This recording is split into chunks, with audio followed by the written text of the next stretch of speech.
Making the transition to life as a college student in the United States can be challenging. In order to help you prepare to face that challenge and to be successful international students at Bryant, consider the following tips that can help you along the way. First of all, build relationships. Find mentors and allies as soon as possible. Your professors, university staff, and upperclassmen who are well adjusted are all good options for mentors. How do you find a mentor? Choose someone you think would be a good mentor and then start communicating with them. Visit them in their office or their residence hall or wherever. Build as many relationships as possible that will help you develop as a student and a person. You need to take the initiative. Even though this environment is new to you, you need to realize that every other first-year student is also in a new environment. Even if there may be more differences for you, like language and culture, other students are also experiencing transition issues. Many other students might be just as nervous about starting conversations and making new friends as you are. Take a chance and talk to people, even if it's hard for you to start up a conversation. Introduce yourself and find out who they are and go from there. This is especially beneficial in the first days and weeks of classes when almost no one already knows each other anyway. Take a risk. You will likely make some lifelong friendships here. Expect cultural challenges.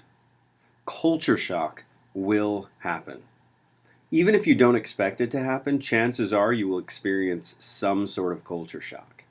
In fact, not only international students, but most first-year students are likely to experience culture shock during the first few months or even the first year of college. Unfamiliar language, like idioms and slang, different kinds of food, customs, and habits, and even differences in what you might consider common sense, all contribute to culture shock, which is a process people experience when they are immersed in an environment they are not used to. Have patience with yourself and with your new environment. You will get through it. One thing that can contribute to culture shock is Americans' idea of personal space. Americans tend to be very particular about their personal space, by which I mean the space immediately surrounding a person. In some cultures, people are accustomed to standing closer to one another when speaking and interacting than Americans are. As a general rule, Americans tend to stand a little further from each other. They generally stay at about an arm's length away. Another cultural challenge many international students face has to do with understanding the use of language. This is different from just understanding English because sometimes the way the language is used causes misperceptions and miscommunication. For example, a common way people greet one another in the United States is by saying, "How are you?" But when people ask this question, they typically don't really want to know how you are. It just means hello. In fact, sometimes a greeting will consist of two people walking past each other and both saying, "What's up?" or "How are you?" to the other, without even answering the question. Some international students find it rude and even cold when Americans do this to them, but don't take it personally. These greetings are just Americans' ways of saying hello.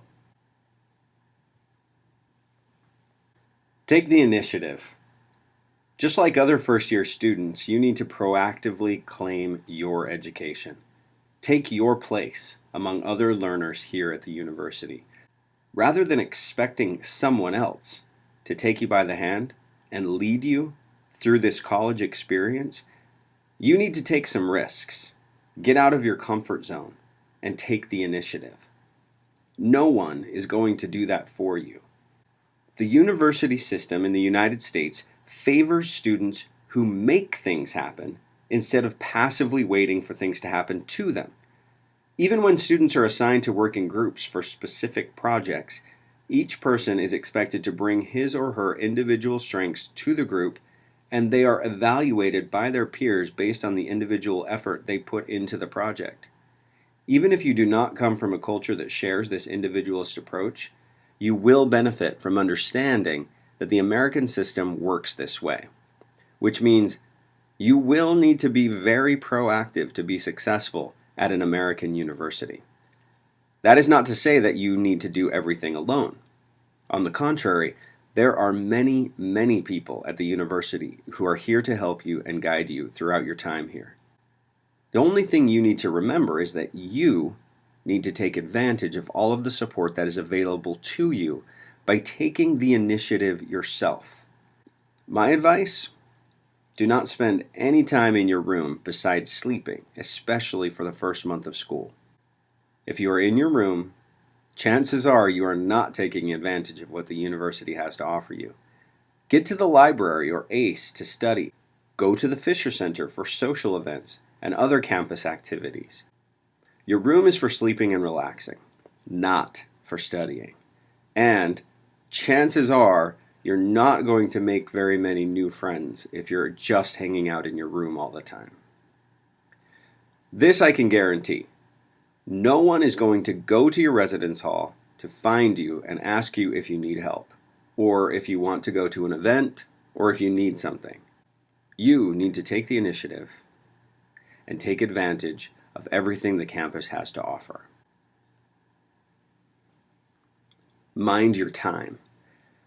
Americans take time very seriously, especially when it comes to class times and appointments. Attending classes and arriving on time or even early for every class is very important. Your professors will have a good impression of you if you are always in class and always arrive on time. But they can quickly form a negative opinion of you if you are in the habit of arriving late or if you are absent too often. As a general rule, you should plan to attend all scheduled classes in the semester. Sometimes professors do allow students to miss 2 or 3 classes in a semester, anticipating that those absences will be used for emergencies like sickness. Also keep in mind that when you schedule an appointment with someone, whether it is with one of your professors, a peer tutor, or a staff member, or even with a group of students, you will be expected to arrive at the time you have agreed upon. When you arrive on time, you send a message to the person you are meeting that you respect their time and that you are a person on whom they can rely to follow through with commitments. Ask questions. College is a time to learn through active discovery, and a big part of that discovery comes through asking questions. This is especially important when you are in a new environment. Don't be afraid to ask as many questions as you need to in order to become familiar with your surroundings and take advantage of campus resources.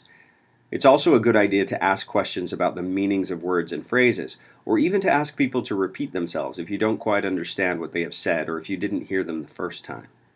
Asking questions is also a sign of intellectual curiosity, a valuable trait for all students. When you ask questions, you are sending a message to your professors that you are an intellectually curious person, which helps you develop good relationships with them. If at first you don't feel comfortable asking questions in class, it's a good idea to stay after class for a few minutes to ask the professor your questions one-on-one. You can also visit your professors during their office hours to ask questions. Seek help when you need it.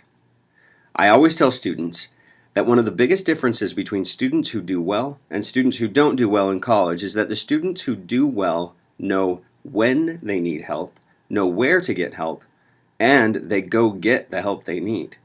Students who are not successful may know they need help and even know where to get help, but they don't actually take advantage of the help that is available to them. At Bryant, there are many resources to help you academically, as well as emotionally, socially, and even physically. Of course, talking to your professors during their office hours is one excellent resource. You can also meet with other students who work as peer tutors in the Academic Center for Excellence, also known as ACE. Tutors are available for virtually every subject, and you can either make an appointment or get help from a tutor in one of the learning labs. The Writing Center is another good resource where students can get feedback on the many writing assignments they have to do for their classes. Additionally, the ACE Learning Specialists and the undergraduate advisors are available to assist students in times of need. There are also other places on campus that offer other types of help for students. Counseling services, for example, can help students who are experiencing emotional or psychological difficulty, and health services is available for students when they are sick. Get involved. By now you should have heard something about the many clubs and organizations available to Bryant students. Involvement in these organizations plays a major role in the life of college students in the United States. Of course, the primary reason for attending college is to earn a degree, but being involved in student activities and organizations can enhance your educational experience, give you opportunities to make lasting friendships, help you build your resume by giving you practical experience in planning and organizing events, and expose you to many different cultures and ways of looking at the world. In fact, part of the cultural experience of attending a university in the United States includes being involved in activities on campus outside of your classes. Even if you consider yourself a shy person, or it is not part of your culture to get involved in the same way Americans do, I encourage you to take risks by finding clubs you are interested in being a part of and talking to the people in the club, especially the club leaders. Let them know you are interested in getting involved and that you are excited about what they are doing. Not only will you meet people who share similar interests, but you will also gain valuable experience for your career and your life. Welcome to Bryant. We're glad you'll be joining our community. Remember these tips: build relationships, expect cultural challenges, take the initiative, mind your time, ask questions, seek help when you need it, and get involved.